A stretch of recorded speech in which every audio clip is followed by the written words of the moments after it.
Everybody.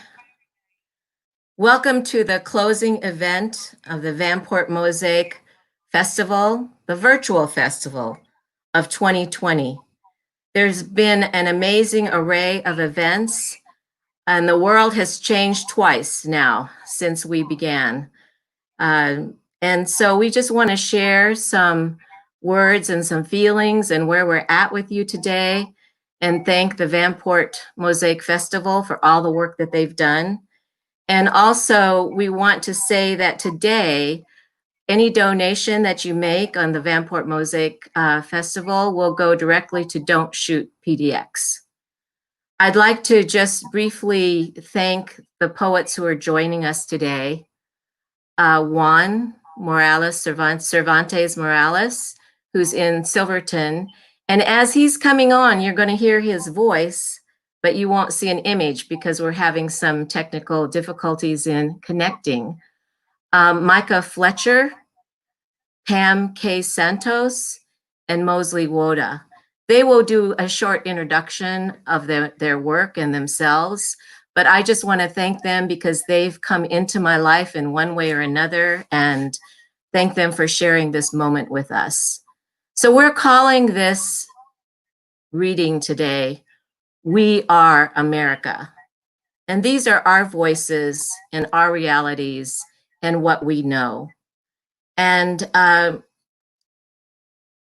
we're so happy that all of you could join us. There's not going to be any question period, but you can put a question up there or a thought or give us some feedback, and we'll look at that later. This will be recorded, and you can come back and watch later. So welcome to We Are America, a poetry reading.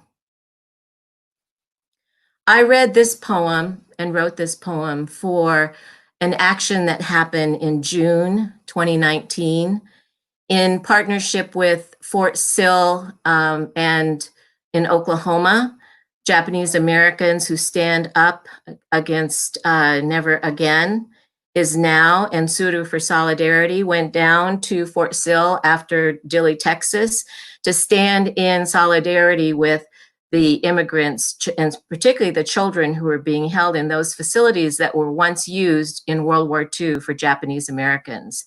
It was an event held at the Japanese American Historical Plaza. No more tears. It feels like a punch in the stomach. News of more deaths while we walk by homeless and downtown bedrooms and bathrooms at our feet. It feels like sadness and unexplainable emotions, numb from guns and beatings and killings and mass shootings, suicides, Flint water, filthy prisons of dirty money flowing through them, numb from more guns, killings, mass shootings, death, and more death, numb. How do you tell a newborn death is near? It feels like rage. Rage against a system of inequalities, of racism, of laws made but not for brown people, not to feed us, house us, to serve us, and protect us. We cried when we lost our homes. We cried when our land could not be loved. We cried when we burned and buried our precious past. We cried until the dust changed our bodies. And we cried when we couldn't tell our story. And what about them? Kanesaburo Oshima, 58, could no longer love his children. And Juan de Leon Gutierrez, 16, could no longer hope. And Toshio Kobata, 58, who simply wanted water. Jacqueline Cal, Marqueen, 7, no longer plays or laughs. And Hiroto Isomura, 59, wanted to take a walk. And Carlos Gregorio Hernandez Vasquez, 16, no longer can dream of freedom.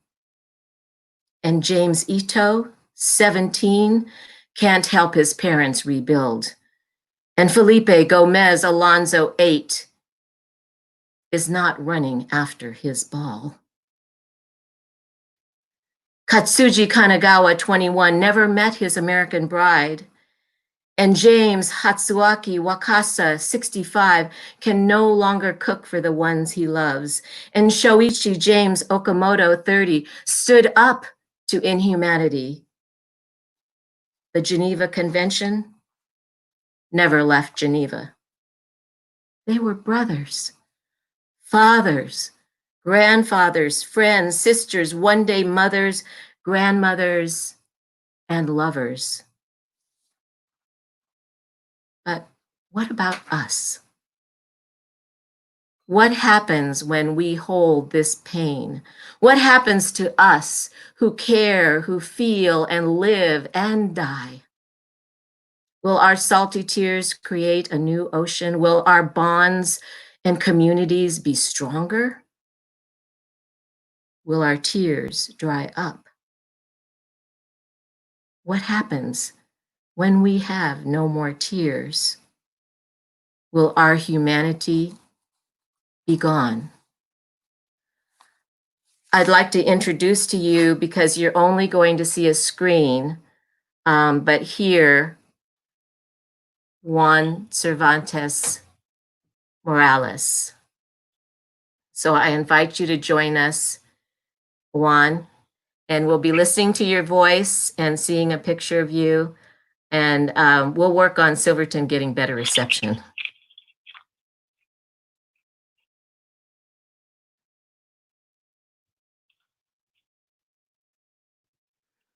Go ahead, Juan. Hello, everyone. I'm going to read a couple poems. One poem, it's about poetry and life.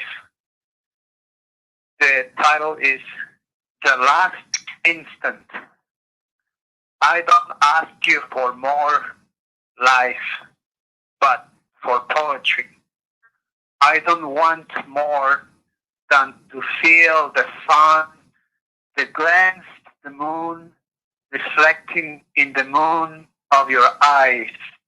Life, I have desire more than life. In life, death is my body, but I am still awake, and I spell myself under the sun. Your body is a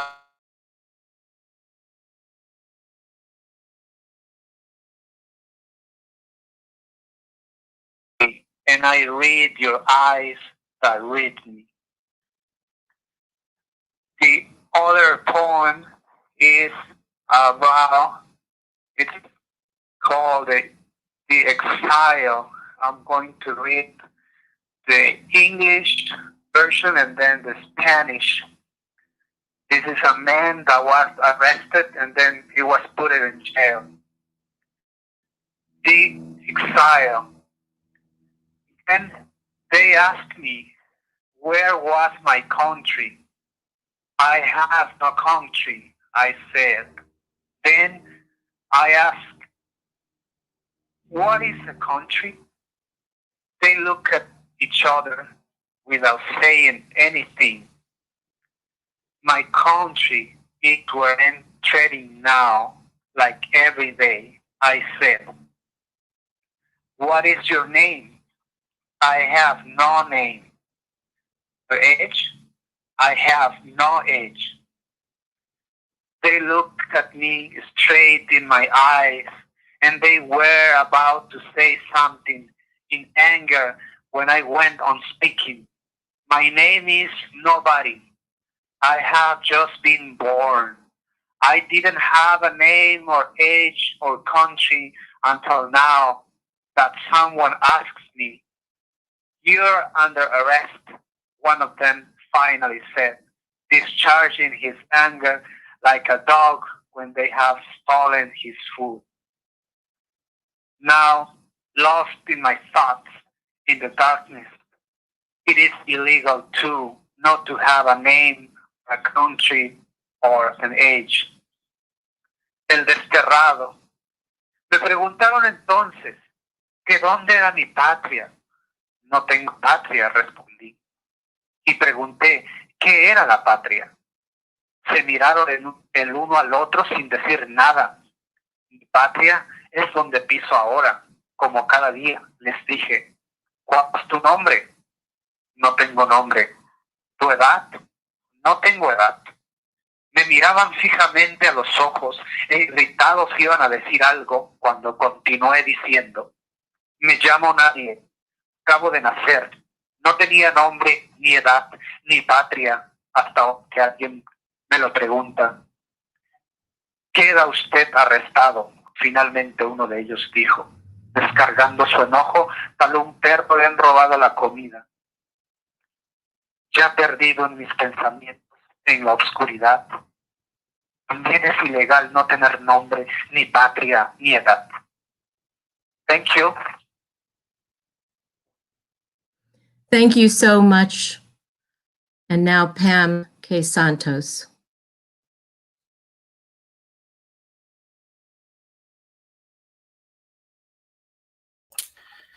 Hi. I'm not sure if Vanport can just like post the link for accessibility if you wanted to follow along the text that I'm reading from. But I have that really quickly. I'll try to see. Oh, I can't post to you. Never mind. I will leave it to them to see if they can put it to the live comments. I'm just leaving up the text for today. Thank you. So I have 3 poems I'm going to go through a little bit with speed. And for the sake of not bringing a certain person to the space, I'm going to have to beep the name, but you will know who I'm talking about. So, and I'll bring up something else that this brings up for me today. So bringing in a lot of patience right now. Self-portrait of the Filipinx America as an imagined listicle, aka 34 signs you are a bicameral people. And he took the 50 terrorists and he took 50 men and he dipped 50 bullets in pig's blood. You heard that, right? He took 50 bullets and he dipped them in pig's blood, and he had his men load his rifles and he lined up the 50 people and they shot 49 of those people. And the 50th person, he said, you go back to your people and you tell them what happened. And for 25 years, there wasn't a problem, okay? 25 years, there wasn't a problem. Republican presidential candidate, at a February 19, 2016 South Carolina rally spreading a false story about General John Joseph Blackjack Pershing crushing a potential insurrection in the Muslim province of Mindanao, Philippines. 1, we are your boys' moms who make the bomb adobo. 2, we are your banana leaf rappers. 3, we are your walang respeto children's nannies. 4, we are your uncles' wives. 5, we are your discarded World War II freedom fighters without benefits. 6, we are your comfort women. 7, we are your MacArthur's dead emblems of victory. 8, we are your subjugated territory. 9, we are your spicy pixie dream girl left in the oven too long. 10, we are your W hotel maid. 11, we are your Pornhub vixens with brown nips. 12, we are your White House chef. 13, we are your nurses who change your bedpans and gossip in foreign whispers. 14, we are your healers. 15, we are Sugar Pie de Santo, Etta James's less famous cousin. 16, we are your B-girls from the Ave. 17, we are the Supladas in the Honda Accord ready to throw down. 18, we are your sister Mary Magdalene. 19, we are your wish you could hit that swipe right aspirational friends with benefits. 20, we are your new Miss Universe. 21, we are Rufio's triumphant crow. 22, we are the reason Bruce Lee could stick fight. 23, we are your checking the Asian box while voting Republican. 24, we are Imelda's shoes. 25, we are that Juan Martin Rivera song in Tagalog sung by Brian McKnight. 26, we are Dahil Sa'yo sung by Nat King Cole. 27, we are your lost colony missing from your history books, but not from the DOD's budget line item. 28, we are Trump's bullets tipped with pig's blood in Muslim corpses. 29, we are Kipling's white man's burden. 30, we are Teddy Roosevelt's insurrectionist headaches. 31, we are Thomas Edison's Filipino-American War fake news reels. 32, we are the official count of 250,000 civilians dead. 33, we are the slideshow in the Sears and Roebuck catalog who said 34, we are foolish to oppose our army with such primitive weapons. Fade to white. It seems, just checking in, that I might not have enough time to get to both, but we'll see. Darna Transform. Darna is a Philippine, the most famous superhero, comic superhero. Darna Transform. Say your true name, your old new name. Summon fearsome kidlat at kulog down from langit itself. That is your power. Where you came from is no longer your home. It is your seat of strength. Your return promised. Garb your shoulders in your true name. Speak your crown and flight into existence. For this fight, for the next. Lantern a new existence. Uncage a future you never dreamed for yourself before this moment of your uttering. Guardian of your people, ascend, and let your enemies fear the flash of red and gold from this day forth. Feel like I can get to this. Apologize for going over a little. When you reach the end, return to the beginning. Consider the petal. The lily is a moment. The petal is a fraction. Refraction. Refracture the petal of the lily is a moment. Halved and halved again. Consider the petal. Colors fall upwards. The lily is a moment. The petal is a stopover. Consider the moment halved and halved again. Consider the stopover. Consider the colors halved falling into the moment. Consider the lily falling into the fraction, the refraction of the moment. Consider the wind that moves the petal of the lily that is falling upwards. Consider the wind is the moment unhalved, opened and unfractured. Consider the wind is the moments, all the moments falling upwards. Consider the wind is the journey falling sideways and south and center and under the petal of the lily of the moment of the many moments of your life. And you will lily and you will petal, you will bloom, you will most certainly wilt. And in your wilting, all the color will moment in vortex and become the wind boldly. Thank you.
Yeah.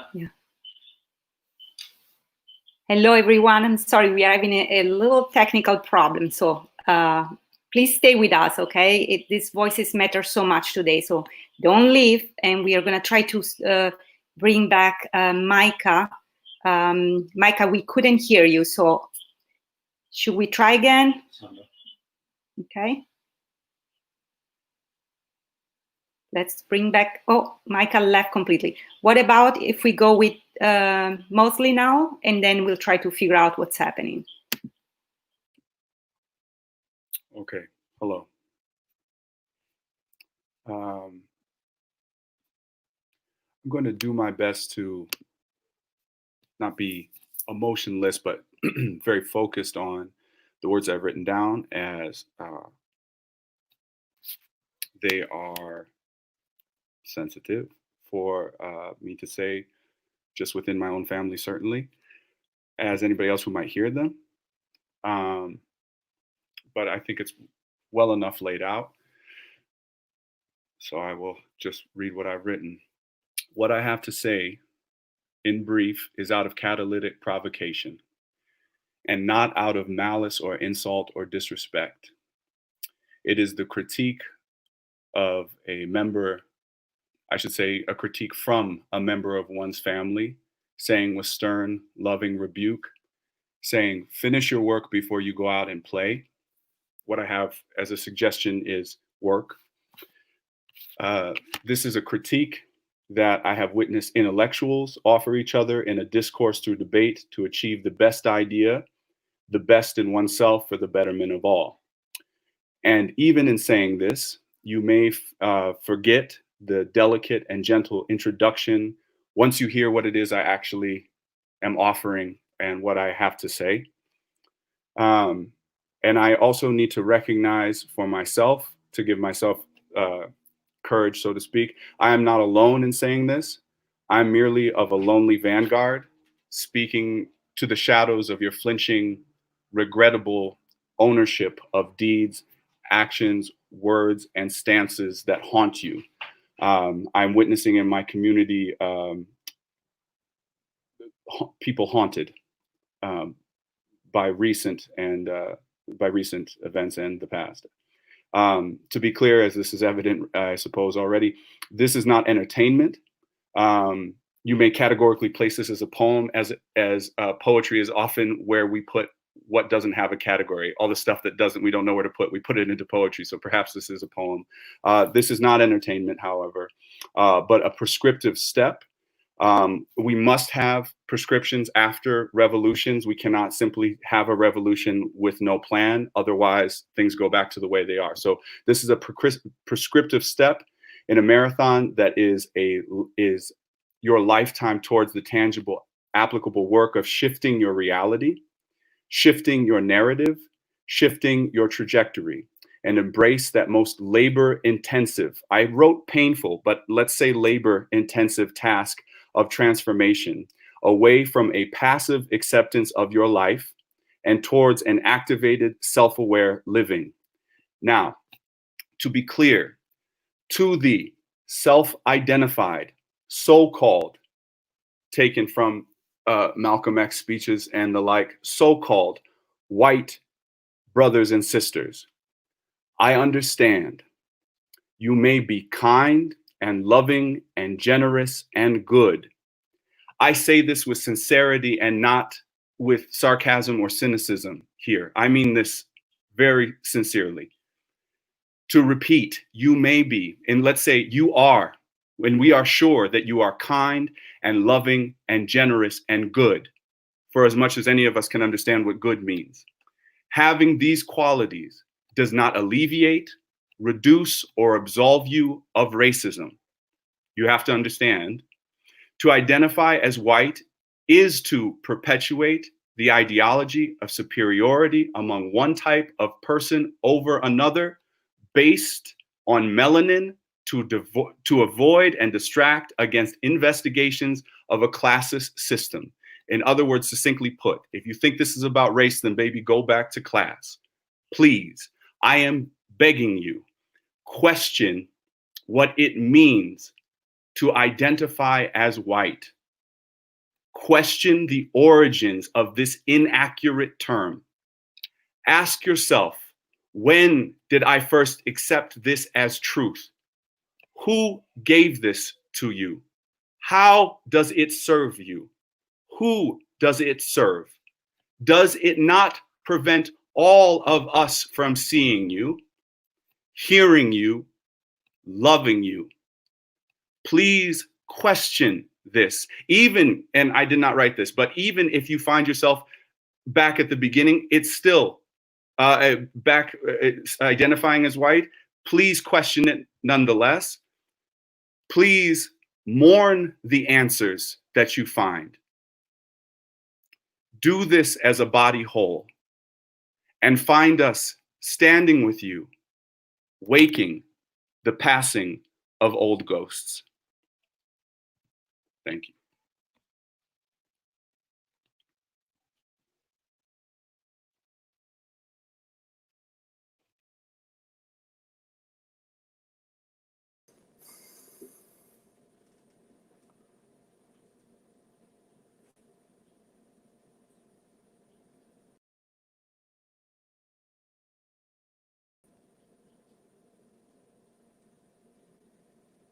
Hello.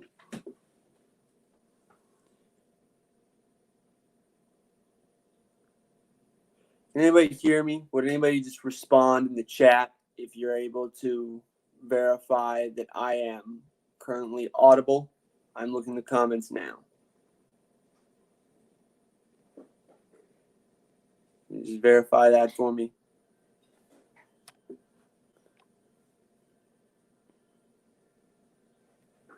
Hello.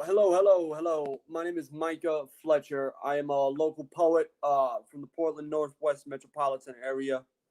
I'm just gonna go for it, really. I watch in dark clouds a tower rise, a spire whose neck is built from the bootstraps and the crushed skulls of the Viet Cong. I watch my country's stars turn into blades, fall from the sky, drop into the earth, and leave chasms. As the children drop into pits, I see men in black armor with shields over faces so transparent you can see the cruel crook of the shepherd's cane in their smile. Drop matches in. Watch the children burn. Smell the new scent, or should I say ode, of my city is that of chemical agents and the death of children's laughter. This is what a police state looks like when on the 10th day, God decided to open up the gates of Eden. It's not something that was remembered to be written in the books, but he did it so that others could exit the world and populate it. The only two beings that stayed were Adam and Eve. This is because only a human being would think that eating from the fruit of knowledge is unnatural. See, the snake in all of our hearts sounds much like the God that we believe created us.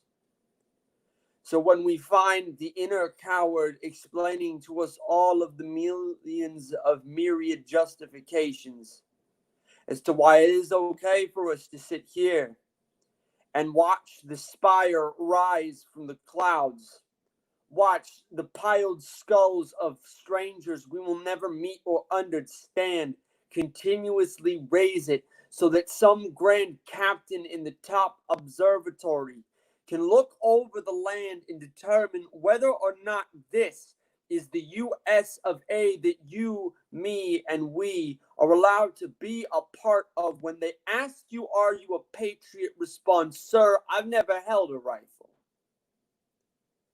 I do not believe in dying for causes that do not have a crowd with a name behind them.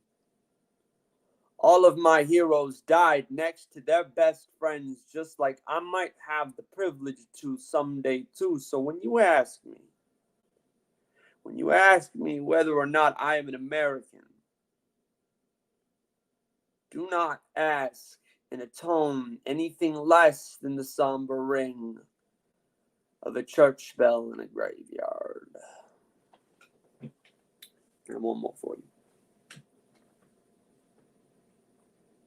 David and I sat there for long enough that none of us could actually understand what was happening.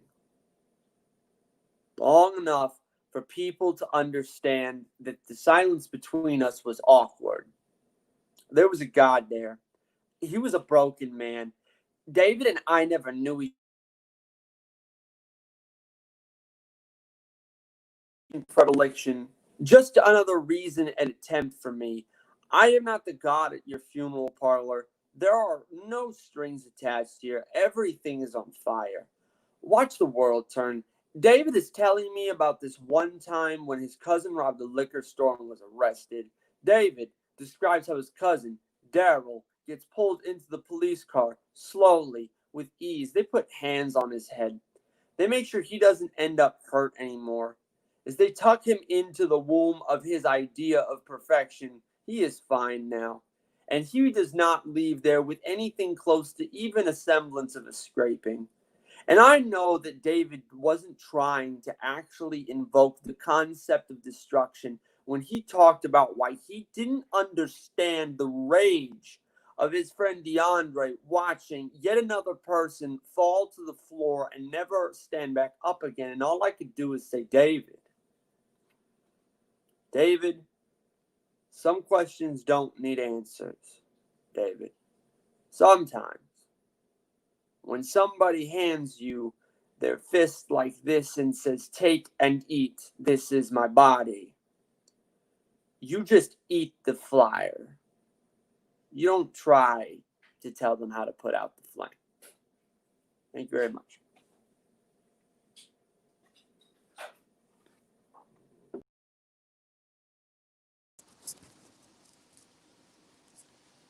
Hello, hello everybody.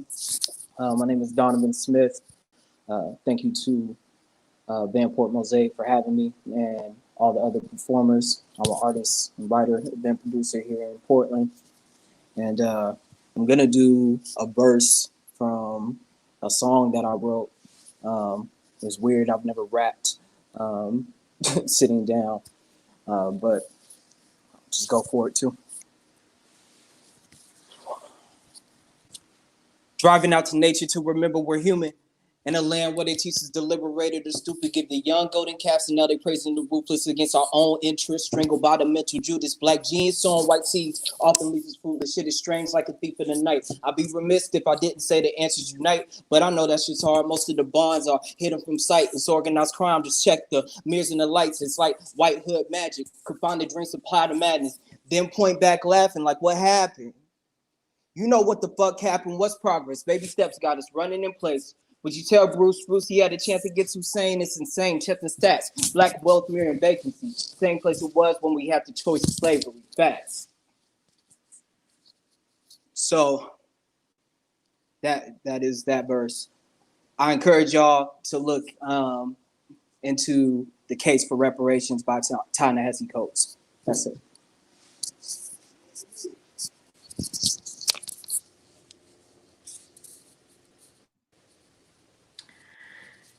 We're going to all come back on again.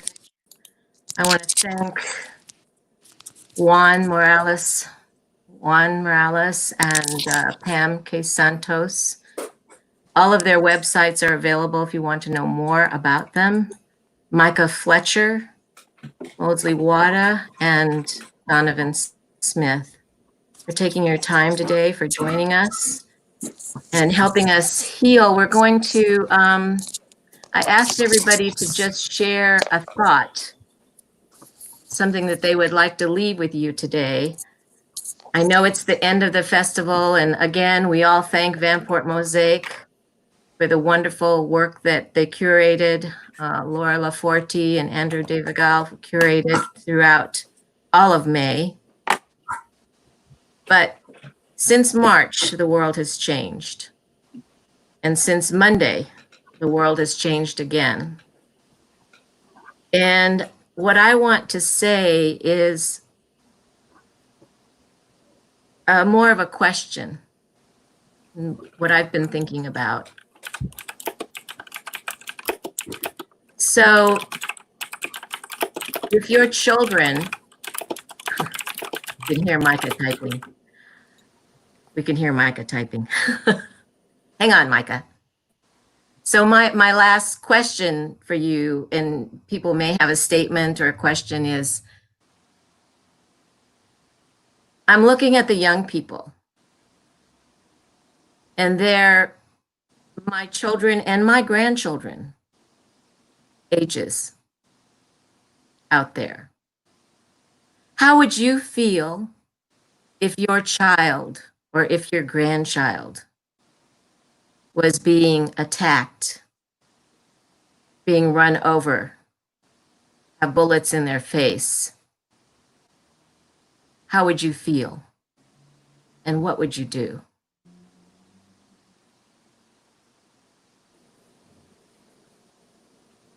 Juanito? Yes. Okay, I'm going to put you up. We don't have your image, but what would you like to say as an end statement? Yes, I would like to remember an indigenous Zapotecan from Oaxaca, Mexico. His name was Benito Juarez. He was a former president of Mexico in 1862. And he left us a very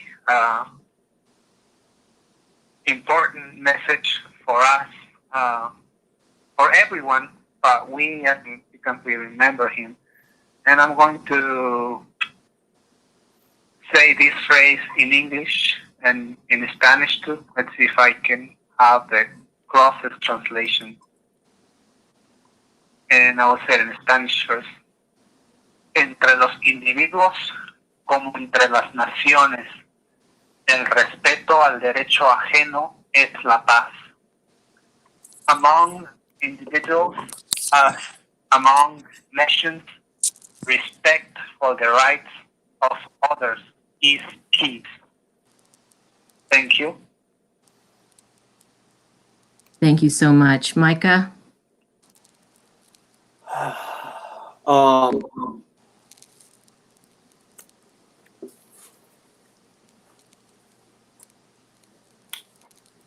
So the dilemma that I have is that I am not particularly fond of the established order of things. So the fact of the matter is that if this happened to somebody I loved, and I had a choice as to what I was going to do about it, I mean, I would be causing as much havoc as you're saying today. I'd be getting people organized together and demanding that the perpetrator was put in a cell at a minimum for the rest of his life or her life. And I would make sure those demands were met no matter the cost. And I don't say that with a light heart either, but it is apparent to me that we cannot trust the justice system to do its job.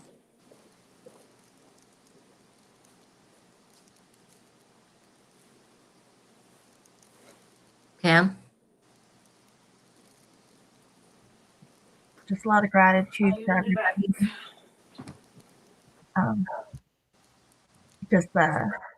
Just sitting in this is a good space. I feel like we've been holding it together. So I'm gonna bring in. I was listening to this one talk by Bayo Akamalefe, and he brought up something that's in Fred Moten's The Undercommons. In the foreword, Jack Halberstam specifically talks about brokenness, and I'm bringing it into this like last ending part of this for us to not think of brokenness as a positive or negative necessarily, but just to sit in it. So the undercommons do not come to pay their debts to repair what has been broken. to fix what has come undone.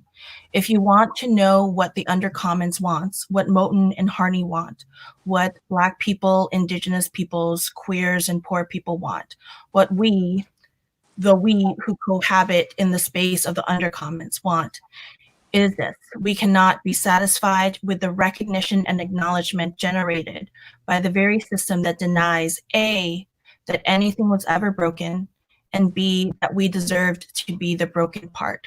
And I'm going to skip to the end where it's later on.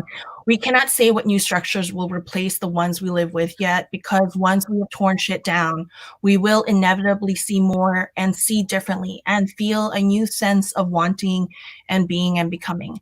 What we want after the break will be different from what we think we want before the break, and both are necessarily different from the desire that issues from being in the break. Thank you so much.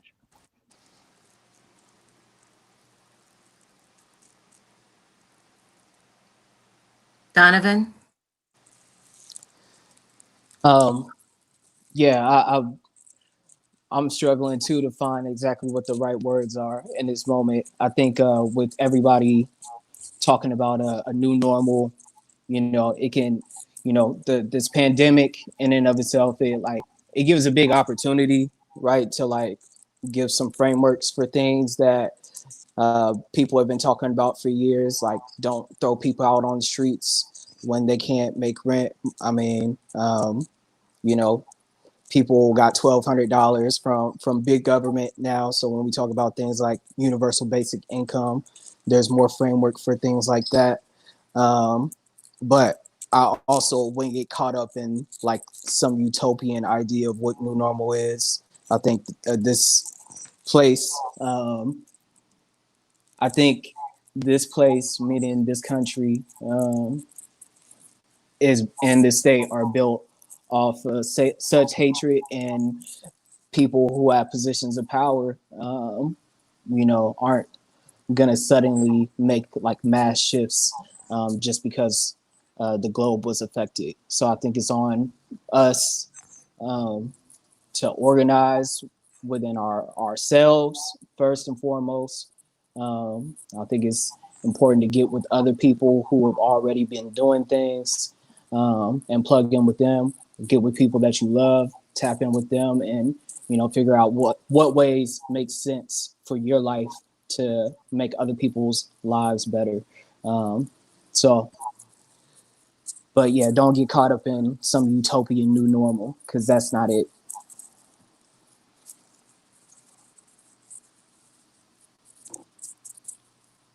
Mr. MOsley WOTA. I echo that. I also feel that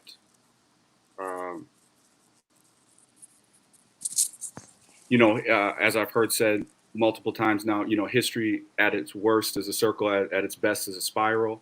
And I've also heard we only tell the stories we've yet to fully understand. And I very much believe in a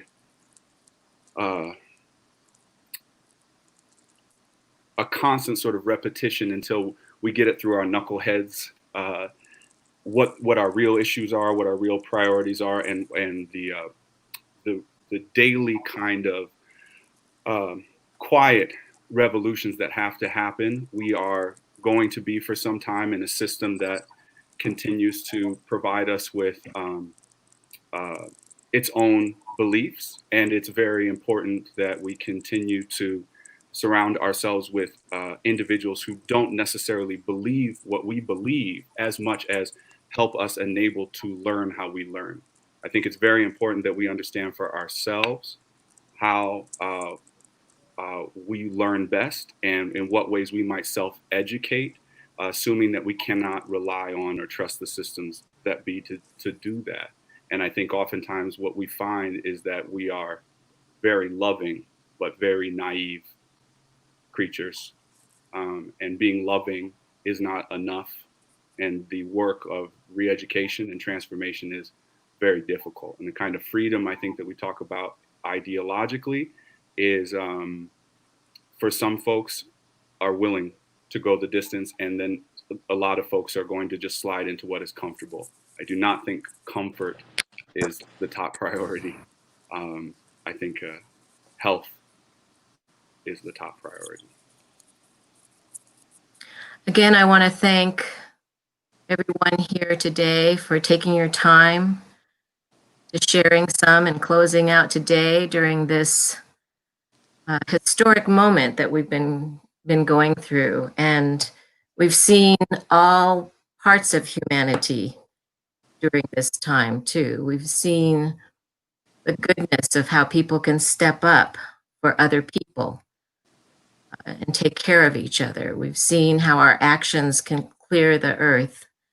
I want to remember the first world peoples and their lessons and their words that have impacted so much of what I do in my life. And human beings are more important than dollars. And we have a choice of how we lead into this next phase, into this not normal or different world toward a new America. So I just want to remind you again that any donation you make to Vanport Mosaic will be donated to Hands Up. Don't Shoot PDX.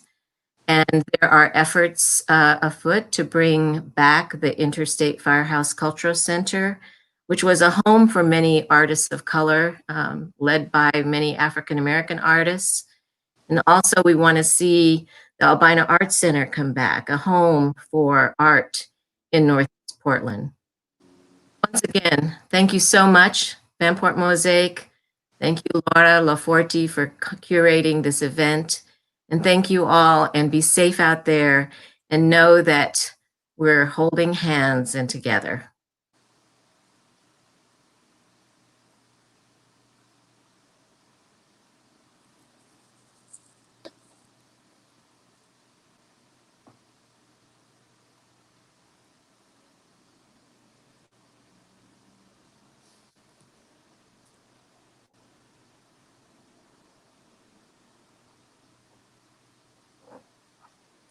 Thank you. Juanito.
All I did was play it. I'm American, so I played it. I started singing in school. They made me sing in school, so it's a flashback, you know.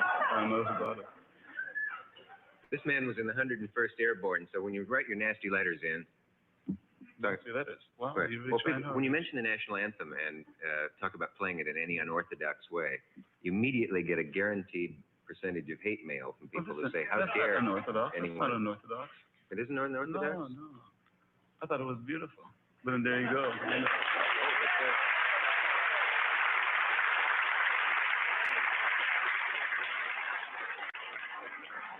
Don't you find that there's a certain mad beauty in unorthodoxy? Introducing Finn, the